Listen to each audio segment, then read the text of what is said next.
Oculus lets you figure out where your hands are. Snapchat might be worth $25 billion. Iain Thomson is here to talk about British AI, rockets, and Spotify malware. And how about talking to a robot to learn a foreign language? All that and a whole lot more coming up on Tech News Today. This is Twit. Bandwidth for Tech News Today is provided by CacheFly at CACHEFLY.com.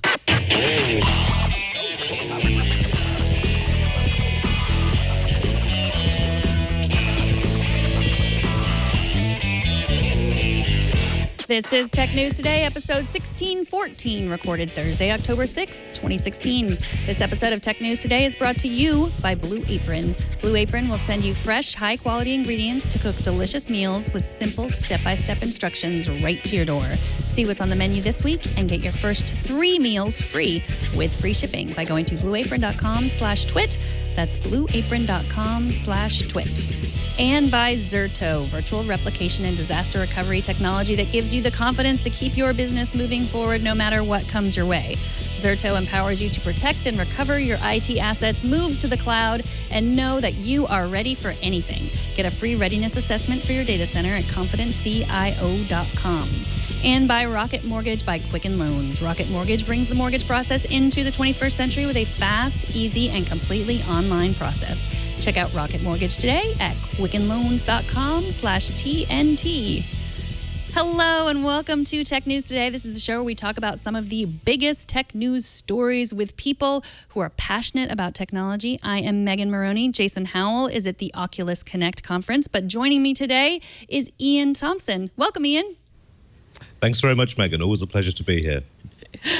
Well, we have a little bit of an update about what's going on at Oculus. If you've opened any sort of tech news app today, you know it's all Oculus news.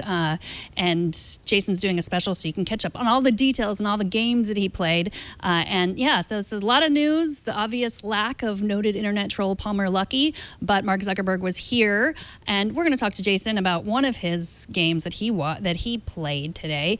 But here's some Oculus news. The Oculus Rift will finally get controllers. The Oculus Touch will be available on December 6th for $199. What do you think, Iain, of the Oculus Touch? I think, to be honest, it's very, very expensive for what it is. They really have sort of increased the price to such a ridiculous amount now. You can't even use your own headphones in this thing. But the Touch devices, you know, I saw them at the launch when they announced them. They've been very delayed. But yeah, certainly I'm going to be interested to see what Jason says on this one, because I'm becoming an increasing Oculus skeptic at the moment, I have to say. Well, Lawrence, who's one of our editors and is a huge gamer, his view of the price of the Touch was just, well, it's only $200. So I guess it's like where, you fall. I need a job there. Exactly. I think it's his dedication to gaming that really you might not have and that you should aspire to. Well, yes. I mean, gamers are renowned within the industry. If there was a gamers collective, the high-end PC manufacturers would give them a lovely big group hug, because they are the people who are buying the expensive PCs at the moment. I was down at HP Labs last week, and they've got their base spec gaming machine, which they're selling, is $1,800. Now, $1,800 is you can get a week in Hawaii for that, for goodness sakes. So it's definitely, the gamers are a dedicated breed, and they are willing to spend the money for what they need. So more power to them. Got to spend it on something, I guess. But you can go to Hawaii in virtual reality, and you don't have to, I don't know, sweat or what are the bad things about Hawaii? You don't have to. It's a really short list, I'm telling you. Tourists. Right, exactly. Well, Mark Zuckerberg also took a VR selfie. That was exciting to the internet. He talked about how virtual reality will integrate with the Facebook social networking site, which is already as much virtual reality as some people want or need. So if you're watching the video, you just saw. So what he did was he had his camera at home and his big fluffy dog, and then his wife was calling in virtually from a conference call, and then his avatar was like holding up an iPad-like device with his wife's picture in it. And so they were all hanging out together in one photo. Exciting. Yeah. You'd think for the $2 billion he paid for the company, he could get a slightly better looking avatar than that. I mean, it did look like something his kid had drawn, but well, maybe not quite that bad. But I mean, it wasn't particularly impressive, was it? It wasn't, and he said it's the whole family together, but he forgot about his baby. His baby wasn't in the picture. Well, yeah, I mean, it's also with Zuck, it's not really something he can say, well, I want to keep my family private, because he published the open letter as soon as she was born. You know, she came up an awful lot when he did his announcement to cure the world of all known diseases down in San Francisco the other week. He's made it very much part of the Zuck brand, as it were. Sorry, made her, not it, part of the Zuck brand. And so it's surprising, yes, that wasn't in picture. But yeah, he's been doing a lot of announcements around it today, and we'll see how it turns out. But I just get the feeling that support for Oculus is slipping slightly. There are increasing numbers of alternatives out there. Google launched their own VR rig as well. Vive, I think you've still got one in the office. So, I mean, they're all pretty good, but I have to say the amount of price gouging going on this one is really rather stiff to take. Yeah, I mean, you mentioned the headphones that you can't use your own. They're coming in December, shipping in December. They're $50 or $49, as they call them on the website. They're supposed. I mean, I guess in the keynote they said they were going to be amazing and really like the quality of $300 headphones. But yeah, they're. Mm-hmm. Yeah, they said it is, but I mean, who can tell with headphones? I mean, the most expensive parts of Beats headphones are the package it comes in. So I mean, headphones is very much it's in the ear of the beholder, as it were. And yes, they're going to say they're great and they've got all these things that they can do with them. But until we've actually tested them out for ourselves, then it really is. We're going to have to take their word for it, and that's never a good idea when companies are doing big announcements. You should always try these things out for yourself, or read about somebody who has. Mm-hmm. Zuckerberg also teased a standalone VR headset that won't need a high-end computer, but that's not available yet. Yeah, well, they've got to get into that market really, because Samsung's sort of pretty much had it to itself. Now Google's got in there. They need a lower cost option, and as long as they don't degrade the quality too much, the two markets shouldn't cannibalize off each other and shouldn't leave too many people disappointed. But there's going to be a whole range of VR-ready handsets coming out running Android, and they're in a good position to take advantage of that. Mm-hmm. Well, here's the rest of the news. Snap Incorporated, parent company of Snapchat, is prepping for a $25 billion IPO, according to rumors. That's right, the company known for letting you put your eyes and lips on the face of a pug and creating a pair of trendy, privacy-invading spectacles could IPO as early as March. That's according to the Wall Street Journal. Their same sources say the company could generate between $250 million and $350 million for 2016. So Snap IPO, what do you think, Iain? I think it's insanely overvalued, to be quite frank. I mean, we were talking about this in the office earlier, and it's just like, so how exactly does Snapchat, I asked the others, sort of, how does Snapchat make its money, do you think? And my editor was just like, Iain, you're so in the 1990s. Honestly, you don't need to make money these days. It does seem a remarkably high sum, because, I mean, okay, they make a certain amount of money from advertising. They'll presumably monetize some apps going forward, but the basic service is free, and a lot of people aren't going to shift from that. So 25 billion seems rather high, but then again, we are still in, well, although the bubble is deflating, we're still in a rather interesting time for tech IPOs. So there may be enough investors out there who are willing to go for it. But as I say, 25 billion for a company that hasn't recorded a profit yet, it seems a tricky figure to reach. Yeah, I mean, sources say it could be more than 25 billion. These are obviously rumors, but people don't grab these out of thin air, these figures. They have 150 million daily users. They've raised a bunch of money already. Yeah, I don't know. I go back and forth because I do think like their advertising, the way they advertise on their filters is pretty, it's working. They charge a lot for it. And so, the people that are using, that their demographic are young people and, people leading the exact demographic that advertisers want.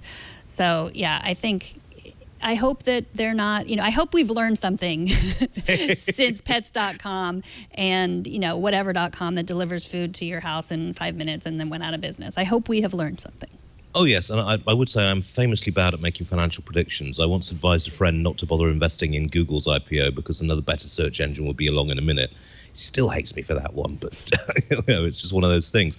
I mean, they do have that core, as you pointed out, that core young person market that all the advertisers want to get in on. And they do have a lot of daily users, but it's translating that into hard cash that's going to be the crux of the matter. If it's worth 25 billion, well, it's worth whatever people will pay for the shares. So, yes, we'll have to see. But they've done very well from, generating this level of company from an app that basically used to be just known for sharing naughty pictures with. Mm-hmm. Well, yesterday news broke that Google isn't interested in buying Twitter, and now Recode reports that Disney is also no longer interested, and that leaves Salesforce, according to sources, although neither Mark Benioff nor his representatives have confirmed their interest. Twitter stock plunged more than 20% today at the news. And do you know how I found all this out? By using Twitter. So what? It's such an irony. We keep talking about this company that doesn't, that no one wants to buy except maybe Mark Benioff as a pet project, but yet we all use it every day, all day. Yeah, indeed. I don't even have an Instagram account. I work solely through Twitter for that sort of thing. It's bad news for Twitter, and they're already struggling. They've sort of let out a third of their office in San Francisco. Staff appear to be going left, right, and center. But some of the valuations for the firm were just insane because it's never made a profit. They can't figure out a way to get a profit generated by the firm, despite all those millions of users. I thought Google was the most likely company to buy them. Disney didn't seem to make an awful lot of sense unless they were making a data grab. Salesforce, I just don't see it. There's no correlation between what Salesforce does and what Twitter does, or very little correlation, put it that way. So I don't know. They're desperate to find a buyer before it's too late, but we've got to see, because based on the current format, they're still nowhere near profitable, and they've got a fairly high cost base they've got to deal with. It's interesting. There's a lot of tech firms who've been mooted, but now all the stories are not so-and-so is going to buy Twitter. It's so-and-so gets out of buying Twitter, which is never a good sign. Yeah, I mean, Benioff has been really, he's downplaying his interest. And we talked about this yesterday. Chris Sacca, noted Twitter believer, said, I don't have as many shares as I used to because I'm not an idiot. And, it just doesn't look that good for them. But, I looked into some of the investing, and, what investors say is, for people not to look at Twitter as a social network, not as a competitor to Facebook or to Snapchat, but as data. Like, there's just a whole lot of data. There's who people are friends with, who people follow, who people like, who people, retweet. Like, just if you see that all as data, it's really useful to somebody. Yeah, I mean, there is a lot of use in that data, but there's also the fact that, companies like Facebook have all that data and more, even Google to an extent, although Google's much more about sort of behavioral stuff. I mean, there is value in the Twitter data network. It's just how to extract that and use it. And Twitter's been around for years now, and they should have by now found a way to monetize that data, and they don't appear to have done it. So is it even possible to do that? It remains to be seen. Mm-hmm. Well, October 27th, I think, is when they say they're going to wrap up negotiations for all the people that want to buy them. So we will see. Indeed. Cursed nano machines. According to Quartz, battery researchers are up in arms that once again, John Goodenow, inventor of lithium cobalt oxide cathode, has again been denied the Nobel Prize for Chemistry. This is a huge scandal, or I've decided I'm going to make it a huge scandal. The prize, announced yesterday, was awarded to 3 scientists for their work in the design and synthesis of molecular machines. Meanwhile, the 94-year-old man who's responsible for what has been called the nervous system of the lithium-ion battery has never received the prize, despite the fact that his work powers our incessant need for faster charging, longer-lasting, thinner devices. What do you think of this scandal? I just made a scandal, Ian. Well, you've in fact just ruined my joke, because I was going to come on here and say it's just not good enough, and then you pronounce his name properly, and it's one of those things. But I'd never heard the pronunciation. I do think it is a shame. I mean, given the contribution that this man has made to all our lives, and the fact he's 93 and you can't get a Nobel Prize posthumously, They've really got to get their skates on with this one, because he deserves it. I mean, he invented a technology which every single person in this country probably has at least 2 or 3 items containing these batteries. It was a tremendous achievement at the time. It's been world changing. He deserves the Nobel Prize, and I think we should get a campaign together on this one, because nanomachines. The research was brilliant, but in terms of lifetime achievements, I think he deserves the Nobel. Well, what's amazing is I read that he still goes to work every day. He's still working on finding the next battery breakthrough, which is amazing. And he worked with Stanley Whittington on this.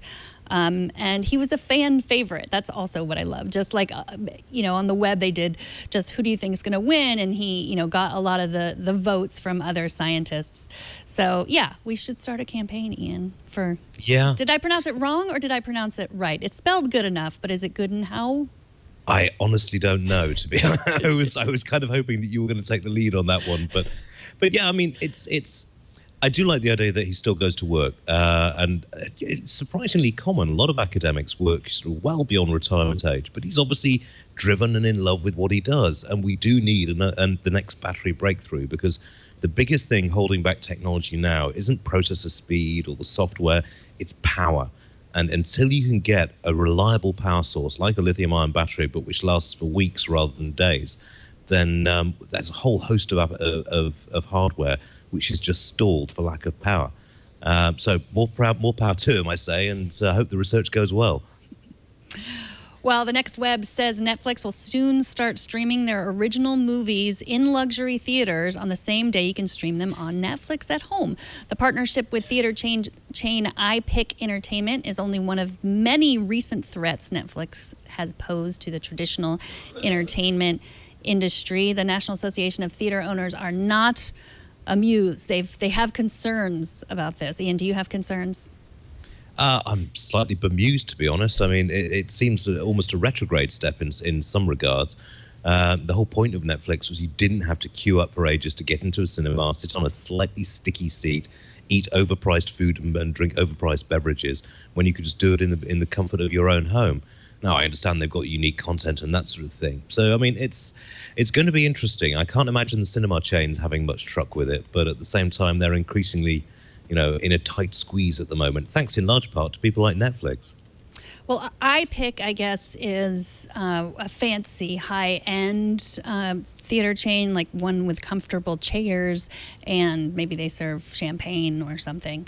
Rub your feet while you're watching the movie. I don't know what they do. That could be quite worrying on a scary movie. If somebody scratches the sole of your feet, I'd jump out of my seat in that thing. But yeah, I mean, they have these posh cinemas in London as well, and across certain places of the US, and they're fun, I guess. It's nice having the one in London has a little drinks fridge by your right-hand side, so you can just pull out a cold beer whenever you want one, and nice comfy leather seats and that sort of thing. So, I mean, if you're looking for a night out and you want it to be comfortable, then fine. But, it's like you could watch this just as easily in the comfort of your own home. And yes, it's I guess one thing it would be useful if you're looking to impress a date, because going to the cinema, traditional dating activity, and you're looking to really impress someone. Yeah, let's go to this comfy place. So we'll see, but it's not going to hurt the core cinema chain customers, but it is going to sort of scoop off the high end ones, maybe. So it's sort of like a Netflix and chill on a date. I don't know what you're talking about with Netflix and chill. I've never heard or used that expression in my life. Well, yes. Apparently the first movie, if you guys are looking to impress someone out there, it's The Siege of Jadotville. Also not sure if I'm pronouncing that. Jadotville, it's Jadotville. That's going to be their first Netflix original movie that you can see on the couch or out with a martini and someone rubbing your feet. After the break, Ian and I will chat about some of the stories he's been following this week. But first, let's take a minute to thank Blue Apron, the sponsor of this episode. Blue Apron's mission is to make incredible home cooking accessible to everyone while supporting a more sustainable food system, setting the highest standards for ingredients, and building a community of home chefs. Blue Apron delivers seasonal recipes along with fresh, high-quality ingredients to make delicious home-cooked meals. Each meal comes with a step-by-step, easy-to-follow recipe card and pre-portioned ingredients that can be prepared in 40 minutes or less. Save time and money. Shopping at the grocery store is 60% more expensive than Blue Apron. If you spend a lot of time eating out or at high-end grocery stores, you can now spend under $10 per person for healthy home-cooked meals. Customize your recipes every week based on your dietary preference, and you can choose a delivery option that fits your needs. There's no weekly commitment, so you only get deliveries when you want them. Blue Apron delivers to 99% of the continental U.S. Blue Apron sets the highest quality standards for their community of over 150 local farms, fisheries, and ranchers across the United States. Blue Apron is doing their part to reduce food waste. So whether it's Japanese ramen noodles, wild-caught Alaskan salmon, or heirloom tomatoes, Blue Apron brings you the best. Blue Apron not only supports a more sustainable food system, it supports happy and healthy families. Cooking together builds strong family bonds, and research shows that Blue Apron families cook nearly 3 times more often. New recipes are created every week by Blue Apron's culinary team and are not repeated within a year. So you can try crispy chicken Milanese with warm Brussels sprouts, celery, and potato salad, or Thai green curry chicken and squash with yu choy, jasmine rice, and cashews. Roasted pork steamed buns with black garlic mayonnaise and spicy cabbage slaw. Seared salmon and fall vegetable hash with apple brown butter dressing. So check out this week's menu and get your first 3 meals free with free shipping by going to blueapron.com/twit. You will love how good it feels and tastes to create incredible home-cooked meals with Blue Apron. So don't wait. Visit blueapron.com/twit. And we thank Blue Apron for their support of Tech News Today. So we briefly mentioned this news as it was announced during our show yesterday, but Samsung has bought Viv, the promising AI created by the makers of Siri. Ian, what's important about this sale? Well, there's a couple of things. First off, they're going to keep it as a separate company, and they're going to open up the code to third-party developers, which is a very handy step because it just increases the spread of their platform. But I think there's a strategic decision going on here. After all, this announcement came one day after Google announced that it was killing the Nexus brand and going into sort of mass market smartphones with the Pixel, which is powered by Google's own AI agent. So I think Samsung is trying to position this as, okay, we're going to start to ease ourselves away from Google, build in our own assistant so that we can get people used to using it, and maybe compete with Google on that front on the smartphones. So it's a very interesting hire. They also mentioned, I was watching the video from the CTO at Samsung, and he was saying they're going to keep the company on and use them to actually advise them on which AI companies and which AI researchers to hire. So it's clear that Samsung is getting all in on this and is really getting behind this push into AI and will be building it onto their phones in the future. Hopefully the ones that don't explode, that is. Right. Or, I mean, I also read they're going to be using it on some of their smart appliances. So perhaps you could ask your washing machine, are you going to explode or not? Yeah, I know. The washing machine thing was rather unfortunate, really, considering the news that's been going on. But, I mean, AI would actually be quite handy in some regards for fixed appliances. I mean, you mentioned the washing machine. If you have a washing machine which can automatically sense what its load is, what the fabrics of the clothes are, and adjust its wash cycle accordingly, you could make us a lot of savings in power and water that way. There's a whole bunch of sort of not artificial intelligence, but artificial slight intelligence, if you see what I mean, slight smarts rather than real brains, where this could be quite handy. And so they can, and also, they can, if they can woo more people into it, they could start to build an ecosystem, start to sell apps along that way, and generate another revenue stream. Yeah, I like that idea. I mean, thinking about, I do a lot of laundry. I'm not going to lie about it. The idea of we being... have kids. It comes with the territory. Exactly. Being in the other room and just saying, how much time is left on my load. Of course, I could walk across the house and check myself, but I'm too busy. So 20th century. Yes. So, yeah, I've been fascinated by Viv. Like, they promise this, it's more natural language. You can ask questions. It's not just that, that I don't know, here's what I found on the web about something you didn't just ask me about, So I do think the promise of Viv is interesting, and I'm surprised that Samsung bought them, but I can see the use. But I had hoped that someone more interesting would buy them, frankly. Well, yes. I mean, Samsung has a good long reputation when it comes to technology, so we could see this in a whole bunch of other things. But I know what you mean. I mean, this was the company which created Siri, which really kicked off the personal digital assistant thing after a couple of false starts by other companies. So there's a lot of talent there, and they really know what they're doing on this one. So I think it's going to be really interesting. And don't forget also that, as I say, this will go out to other parties as well. So there's who telling what we can find this software in soon. Mm-hmm. Well, the company's called Viv. It's unclear if the assistant will be called Viv. Viv's kind of a British name. Do you think she'll be British? It wouldn't surprise me. I saw some interesting research the other day that apparently British accents in America are seen as sounding more intelligent, and they used a lot in those infomercials. They use a lot of British salespeople. Which is quite bizarre because the rest of Europe sees us as drunken slobs that like to start a fight. But, you know. But yeah, everyone, here listening to you, I mean, you've basically said garbage for the last half hour, but you're saying it in a British accent. So we're like, it must be right. Right. Thank you for that. I'm just kidding. Yes, I'm just joking. No, I know. I mean, I personally think there's a big market for having celebrity voicing for personal assistants. I mean, I would love to have had Barry White doing my personal assistant. It would sound great. But, I mean, British possibly. If they did call it Viv, that could work as well. One thing I am curious about, though, is why all these personal assistants are women. I mean, is it that there must be some psychological reason why it always seems to be women who do the personal assistant voices on computers? Maybe it's just, they think that the idea that women don't like being talked to by men, whereas men don't like being talked to by women. I really can't get my head around that one. Any ideas? Well, I think there's some research that says that women are less threatening. So that is why they're used. Just that they're more likely to be listened to in this sense when they're providing help and assistance. So yeah, that's what I've read too. I mean, I know that they've done research. It's not just like someone saying like, yeah, let's just keep down the women. No one's purposely being sexist by making them all female voices. Oh, no. I know they've done research to it. And of course you can change your voice to whatever, and I do, so. And it's British. It's a British man, so. I see, right. Suddenly my appearance on this show makes me know.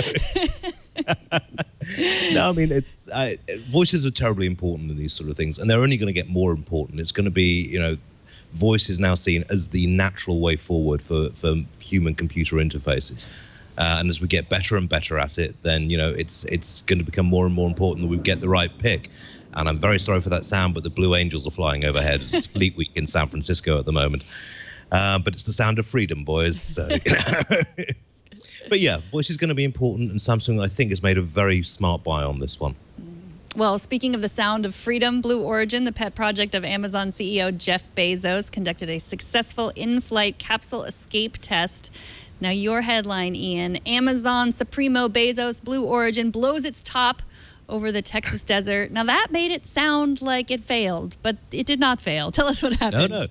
No, it was a stunning success because they were expecting to lose the rocket on this one, or at least they figured their odds were that they might lose the rocket. Basically, in order for this rocket to carry humans, it's got to have a way for getting humans off it safely if it all goes wrong. So what they've done is built a series of thrusters around the base of the rocket that puts out about 70,000 pounds of thrust and accelerates it from 0 to about 400 miles an hour in the space of seconds. So the idea is that if sensors report that the rocket is about to blow, or if it blows on the launch pad, and there are people in the capsule, they can get out safely. And no rocket company is going to be allowed to carry human passengers until they've got a system in place that can do this. SpaceX successfully tested theirs, I think, either start of this year or end of the last. And now Blue Origin has got this into gear. But as I say, they were expecting to lose the rocket on this one because of the flames from the thrust coming out of the capsule.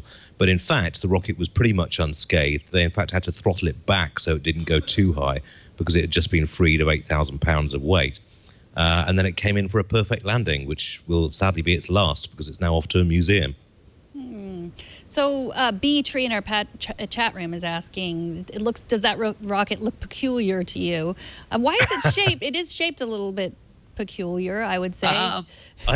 First time I saw it, I thought that looks rather like a can of deodorant or something. But I mean, at the end of the day, rockets have to be shaped a certain way for aerodynamic reasons. So I mean, it's just one of those things. In terms of the actual shape of this particular one, you notice looking at the video, it's got a ring around the top. Now, that's actually a stabilization feature. So as it falls down through the atmosphere, that ring acts as a stabilizer, and then 8 flaps deploy out of the sides and slow it right down to a speed at which they can restart the engine and land it safely. So there is a reason for the design being the way it is. So, and as for the capsule itself, I don't know if you saw earlier, but it was rocking around an awful lot. And if there had been humans in there, I suspect the interior of the cockpit would have had a little bit of redecoration going on inside. But they'll be safe and sound at least, so that's the important thing. So some people are saying that this has really ushered in, that Elon Musk and Bezos have ushered in this new space movement. I know we've talked about this before, and you follow it. You have strong feelings about Bezos's rocket venture versus Musk. What do you think about this event? Does it change anything today? And what do you think the near future is for this new space movement? Well, I'm actually really rather impressed with Bezos's efforts at the moment, because when it first came out, it really was, and this rocket is basically for rich idiots to say they're astronauts. The sole point of it is to just fire up people just above the limits, the 60 mile limit of where you have to go above to be considered an astronaut, and then drop them back down again. Now, at the end of the day, that's just basically a joyride for people who've got too much money. However, since then, Bezos has been working on this engine. It looks like they're going to go much, much bigger with the next generation, so it will become a very useful orbital delivery system. Meanwhile, SpaceX is mired in the weeds of yet another, its second major explosion. Mm-hmm. And there's a political storm going on at the moment, because allies of the United Launch Alliance, who is a bitter rival of SpaceX, is saying that SpaceX should be taken out of the investigation completely, and it should be handed over to the US Air Force and to the FAA, which would basically tie SpaceX up at the, for years possibly. I mean, considering how long these things can take when government gets involved. But it was a historic day for Bezos's crew, and they can be very proud of themselves. As I say, if the next generation rocket is going to be key, because the rocket we're looking at now is basically a toy. It can't do very much. I mean, there's talk of it pumping out CubeSats while it's up there, but anybody can do that with a much less expensive rocket. So the next generation is going to be the killer. If they can actually make a reusable rocket which can deliver a reasonable payload up into orbit, then we've got some serious competition on the commercial space front. And we need to get up and out there, because, mankind's future is not on this planet. You can't build a long-term civilization on one planet. You've got to get out there, because, we could get hit by a space rock tomorrow and the entire species could get wiped out. So we need self-sustaining colonies either in space or on other planets if we're going to make sure that humanity is in it for the long-term gain. And that's assuming that humanity should be in it too, in it for the long-term game. Well, for all our faults, we are the nearest thing to intelligent life that we've yet discovered. I just, maybe we could hand it, maybe it's some other creature's turn for civilization next. Personally, I'm thinking raccoons will do it. Those things are creepy. But, in the meantime, let's get out there. Let's spread ourselves about a bit. Let's not keep all our eggs in one fairly fragile basket. And let's explore, because there's lots of interesting stuff to see out there. Right. And we'll probably have to escape the robots anyway. Yeah, well, sooner or later the Terminators will come. But I don't know. I think human beings are smart enough to put an off switch on that. But then again, we do have a surprising capacity for stupidity. Very true. Well, finally, Spotify has confirmed that the free version of Spotify that's supported by ads has been giving its users a little more than just their favorite songs. What's going on here? This is a very regrettable incident. Basically, if you're using the free service, then you've got to have ads. That's how they pay for the free service. And it appears that an advertiser, either intentionally or unintentionally, the adverts were actually delivering a malware package. Now, it worked in through the browser, so it could affect both PC, Mac, and even Linux systems. We've had reports of Ubuntu systems getting hit. It's not, they appear to have quashed the problem. You see, the problem is that Spotify has had this issue before. Back in 2011, they had an identical looking attack, and they promised to make sure it would never happen again. If you're dealing with the way that the ad system is set up, if you do get a rogue actor in there, there's not a lot the company can do about it other than pre-screening ads, which they really need to do. Because, if you're listening to music, you don't want to you don't want to listen to music. You do not want to get a virus onto your system. And it really hurts Spotify as a brand if their users are just having to uninstall software and get their systems cleaned and reinstall all their kit. It's not a nice experience, and a few more of these, and Spotify is going to have a serious reputational problem. So it's just the web player. It's just if you're using on the web, not on the app, right? As far as I know, it's the ads get fed into the app, but as far as I know, at this point, it's just the browser-based stuff. At the moment, we've had Spotify is notoriously difficult to get hold of at the best of times. Both the PR agents that I usually deal with are away at the moment, so we're really going just on what they're saying on the support boards. And it does seem as though it was coming in from the browser, but we can't be sure until we hear something more from the company. Well, after the break, Jason is at Oculus, and we will connect with him. He will show us one of the many VR games that he played today. But first, let's thank Zerto, the sponsor of this episode. Zerto is IT asset protection, disaster recovery, and cloud continuity for confident CIOs. Confidence can make or break businesses in today's IT world. It can mean the difference between hesitation and action, success or irrelevance. Zerto's cloud-based business continuity solutions arm today's CIOs and IT pros with the confidence to know their systems are ready for anything. With Zerto, you can recover from downtime, test new technology, and move to the cloud in a matter of clicks, all while maintaining business continuity. Zerto's virtual replication technology gives you the power to simplify your migrations, switch to new infrastructure faster, and get quicker ROI. Know your data is protected by breakthrough hypervisor-based software that puts the power of continuous replication right at your fingertips. Migrate to the cloud with no disruptions with enterprise-class software that empowers you to seamlessly and safely move virtualized workloads between public, private, and hybrid clouds. Get complete, comprehensive data protection in one smart solution for BCDR across storage and hypervisors. Recover from any disruption with checkpoints every few seconds. Protect and recover files, VMs, and applications from any point in time. See for yourself how Zerto simplifies your data replication and disaster recovery. Plus, get a free readiness assessment for your data center at confidentcio.com. That's confidentcio.com, and we thank Zerto for their support. Jason is wandering the halls in Oculus Connect down in San Jose today, checking out all the cool VR games and new technology announced at the event. Now, much of the gameplay revolves around the upcoming release of the new Oculus Touch controllers. One game in particular really impressed him, and it made him feel like he was in the Matrix, his words. Let's take a look. All right, I'm not joking when I say that I ended the demo of Superhot. By the way, I'm standing here with Piotr with Superhot. I ended the demo with your game. Pretty awesome game. A few minutes ago, my heart is still kind of racing, which I think speaks to both the kind of dynamics of the gameplay and just the immersive quality of virtual reality in general. First of all, congratulations on making such an immersive game. Thank you. Thank you. It like a lot of it boils down to how you play it, because like in Superhot, time moves only when you move. So when you are playing really slowly, it's a slow game. Like the events are fast. It's a shootout, right? You grab a gun from the air, you throw a gun at the enemy. Well, you shoot, you punch enemies. But if you do it slowly, deliberately, it's more like a bullet ballet than like a fast-paced exercise. You can play it slowly. You chose to play it fastly. I couldn't help it. Like, I wanted to move through the levels, and unfortunately that meant that I had to play a lot of levels over and over and over again, because you think you're seeing everything and then you realize there's a guy running at you from the side. There are certain components of it that reminded me of an old light gun game that you would find in the arcades called Police Trainer. Do you remember this game?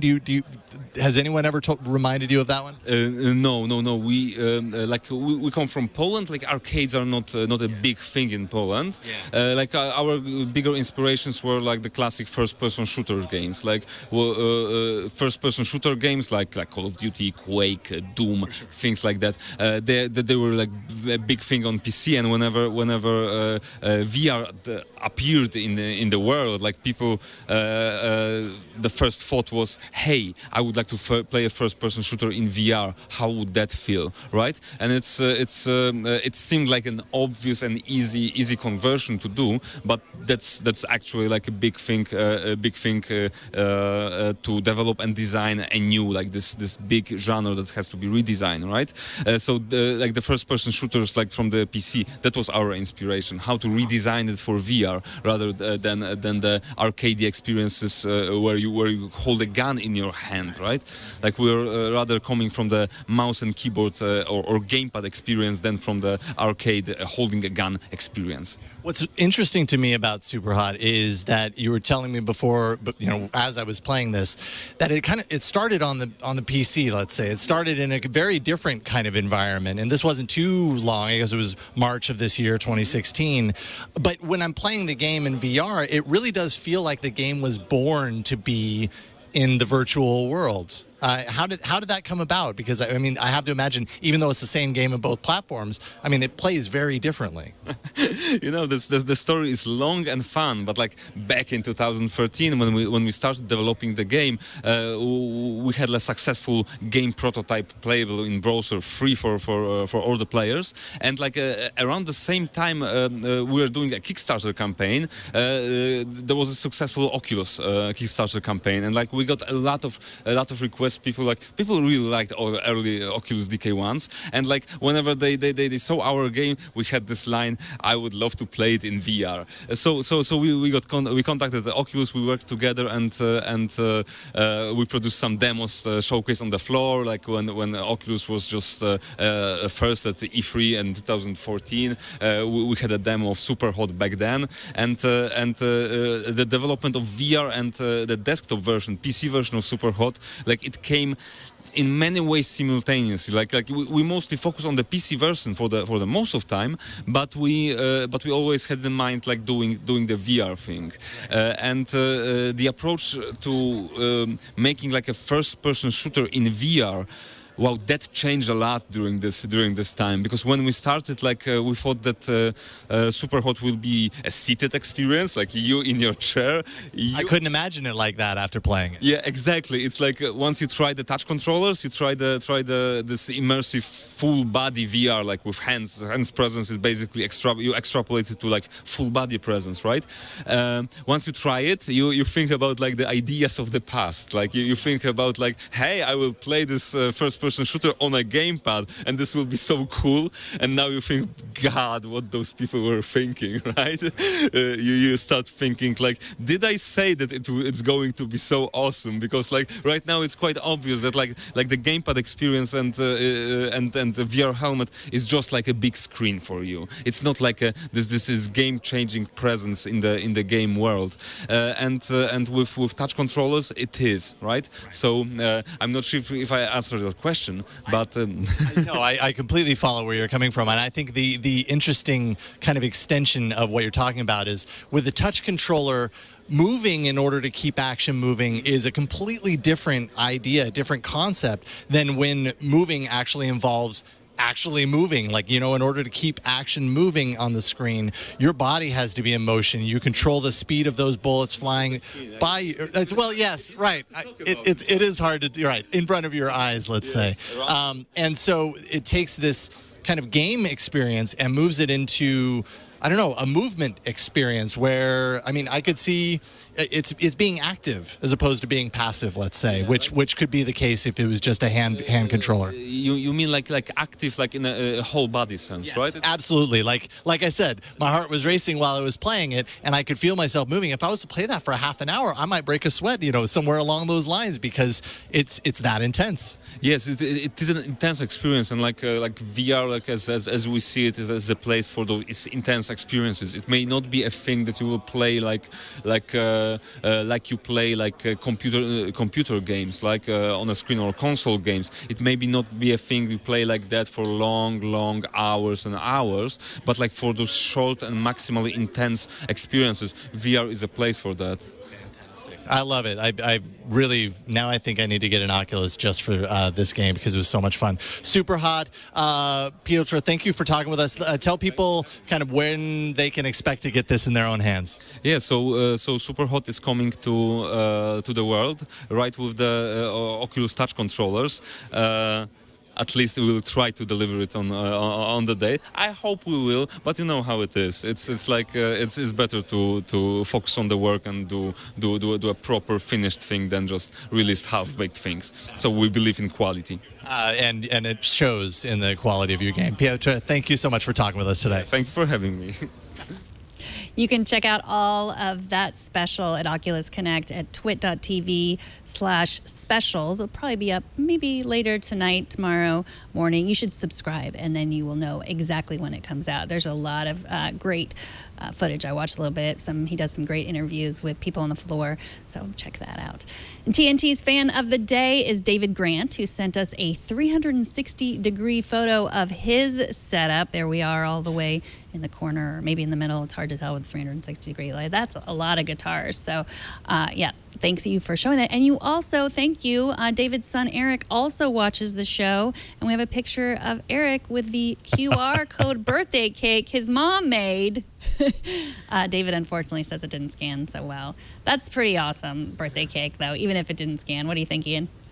I think that's excellent. I wish I'd had one of those growing up. And I've got to say, that VR game looks mad as a sack of badgers. I'd like to try that. Yeah. But Mad as a sack of what's? a sack of badgers. You put badgers in a sack, they get very mad. You know? Badgers. Got it. I thought you meant badges, like we don't need no. badges. No, sadly not. But, sack of badgers. It'll clink a lot, but that's about it. I like badgers. Badgers and raccoons. There's going to be the only things left. Trash pandas will rule the world, I'm sure. It's just those things have got 5 fingers and no fear of man. So one of those things.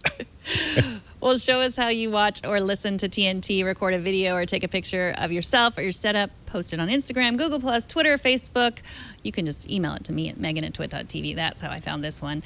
Use the hashtag HowIWatchTNT and we will find it. After the break, I'm going to teach all of those of you who are afraid to learn a foreign language an easy way to do it. I'm not going to teach you the language, but I'll show you how. But first, let's thank the sponsor of this show, Rocket Mortgage by Quicken Loans. Now, you might have bought, if you've bought a house, you know that buying new furniture or like having an empty room that you can use for VR or just having an empty room that someday you know you'll fill with furniture or something equally exciting, all those might be your favorite thing about buying a new house. I'm guessing your favorite thing is not all that paperwork. It's annoying. Your wrist gets tired from everything that you have to sign. It's frustrating. It takes a lot of time. But Rocket Mortgage brings the mortgage process into the 21st century. It's fast, it's powerful, it's completely online. Rocket Mortgage has taken all the complicated, time-consuming parts of applying for a mortgage, taken them right out of the equation. If you hate searching through stacks of old files and paperwork, Rocket Mortgage is for you. With Rocket Mortgage, you can easily share your bank statements and your pay stubs at the touch of a button, helping you get approved in minutes for a custom mortgage solution that's been tailored to your unique financial situation. Even better, with Rocket Mortgage, you can do all of this on your phone or your tablet. It's a quick online process that you can manage from the convenience of your couch. You don't even have to put pants on if you don't want to. So if you're looking to refinance your mortgage or buy a home, check out Rocket Mortgage today at quickenloans.com/TNT. That's quickenloans.com/TNT. Equal housing lender, licensed in all 50 states. NMLS consumeraccess.org, number 3030. And we thank Rocket Mortgage by Quicken Loans for their support. A popular language learning app, Duolingo, knows the secret to learning foreign languages.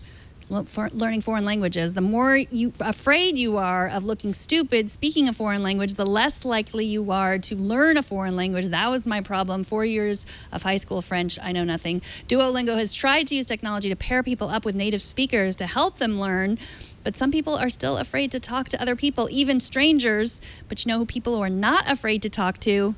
robots. So Duolingo is using chatbots to overcome our fear of speaking to other people in a language we're still learning. Iain, I'm guessing you know more than one language. Is that true? I can just about get by in French. That's thanks to 7 years of learning it at school. And I've been using Duolingo to try and improve my Spanish, because I do think it's important. You should speak Spanish when you when you can, or rather learn American Spanish as opposed to classical Spanish, put it that way. But it is another language I'd like to learn. And it's amazing. A lot of people I know are using Duolingo for just this sort of thing. It seems to have hit a real sweet spot. And the more languages we can learn, the better. Until we get proper machine language translation, in which case there'll never be the need to learn another language again, as long as you've got a computer and or a smartphone with you. But I think it's important to learn new languages. I mean, you can't really appreciate. It's often said that you can't appreciate foreign literature until you read it in the language it was written in. So anything to get more people learning more languages, that sounds good to me. Mm-hmm. So do you do it 20 minutes a day, like they say? I would like to say I do. I'll leave it at that. Yeah, I think it's particularly important for younger people, because there's a considerable body of research that shows if you can start children when they're sort of at a very young age have an astonishing ability to learn new languages. And it tails off once they start becoming teenagers. So if we can get more kids doing this, you could really beef up not only sort of beef up their future employment prospects, but also open them up to an entirely new culture that way. So I mean, it's incredibly important to get kids when they're young, and maybe just instead of go do your homework, go and learn your language. I mean, it would not be such a bad thing. Yeah, I mean, all three of my kids take Spanish, and they're 11 and 13. It's not high school Spanish yet, but and they learn history in Spanish. Like, it's sort of an immersive, which I think helps a little. But I find that my shyer of my three children, it's harder for them. I won't say which one it is to learn, but those of my children that are like freely will talk to strangers all the time, like they are learning it faster because they'll just try and are not afraid of making a mistake. So I think Duolingo is really onto something with these chatbots, that it's just you're not really talking to a person, you're just trying it out, and they have you can't send in the chat, you can't send words that aren't words. So like if you type something that's not actually a word in that language, it just won't even let you send it. So I think that is a good use of technology in this sense. Oh yeah. But I do wonder if you talk about machine learning and translations. I do wonder if that is really if there's something else going on here for Duolingo, if they're collecting not the information from certain people, but just how people learn languages, how it's translated, that sort of thing. That could be really interesting data, yes. I mean, if you could actually apply that in. And I do think it's an interesting idea that people don't speak these languages because they're afraid of making fools of themselves. I mean, nobody wants to. I mean, it can work the other way in real life. I always advise people, if they're going to somewhere like France, and particularly in France, in the case of France, just to learn enough just to sort of try and initiate a conversation in French, and your accent will be so bad that the French, if they speak English at all, will immediately jump in to stop you from butchering their language. But I mean, in terms of when you're trying it with other people, enormous embarrassment factor. I mean, I don't try and speak Spanish to people just in case I say something like your head is like a cauliflower or something, or insult their wife or something. It's a potential minefield of cultural miscommunication. Exactly. Well, Iain, thank you so much for joining us. As always, I feel like I should let you get to your Duolingo, or maybe you want to read L'étranger in its original language. Oh, well, it's actually, I'm not sure my French is good enough for that, but it'll certainly work its way along. Well, that was when I knew that I was more interested in just reading literature. When I read The Stranger, I couldn't. We were supposed to read it in French, but I couldn't. And I just liked the story so much that I just was like, I'm just going to read it in English, and I loved it. And yeah, maybe someday I'll read it in French. But yeah, I mean, I tried it with Proust, and it was just like, yeah, this is just. It's even worse than the English version. So we'll just leave that alone, shall we? So we covered some of your stories. Is there anything else that you've got up now that people should check out at the Register? Well, we're keeping a weather, no pun intended, we're keeping a weather eye on the hurricane because that's now threatening Kennedy Space Center. and NASA has evacuated their staff at the moment, and there's a possible 9-foot storm surge coming in, and the winds are the peak of the winds is likely to be just at high tide. So crossing fingers and toes for the men and women at NASA who are staying on site to keep things as together as possible. But tonight is basically going to be sitting up and watching that coming in, and really, really hoping that the facility survives intact or with minimal damage. Well, Sorry to end on such a down note. It's true. I'm sure that we have listeners and viewers that are there. So yes, evacuate if you've been told to. Take care, and we are thinking about you. And thank you. And check out the Register's article about the Space Center. Thank you so much for joining us, Iain. No problems. Always a pleasure. Really enjoy it. And chatting with the readers in the chat room as well is always an eye opener. I actually learned something quite useful today. So yes, anyway, but always a pleasure, Megan. Right, and as long as we're also talking about the hurricane, if you have a registered drone, you probably got this email. I got mine. Do not fly your drone through the hurricane. Oh, for goodness sake. People aren't actually doing... I mean, I saw some idiot kite surfing of Fort Lauderdale and sort of getting blown 50 feet into the air, but seriously? Flying a drone into that thing? It will get mincemeat made out of it. Well, I think the point was don't interrupt the people trying to protect people in the hurricane. The people, don't interrupt the helpers just to get hurricane footage. Yes. So I think you'd also sort of very likely lose the drone, but also take someone else out with it.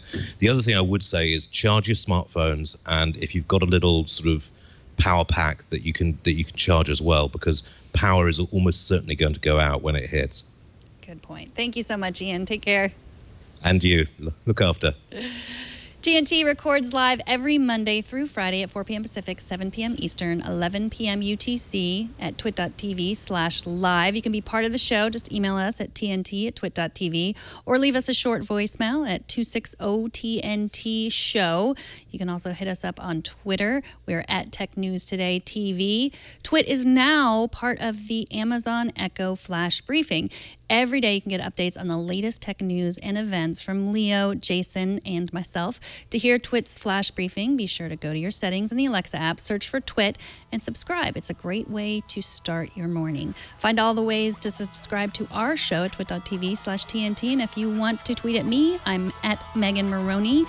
Thanks to our technical director, Kevin. Thank you for Burke for scrolling the teleprompter words. Thank you, Kevin, also for editing this show. And thanks to you for talking tech with us today. We will see you tomorrow.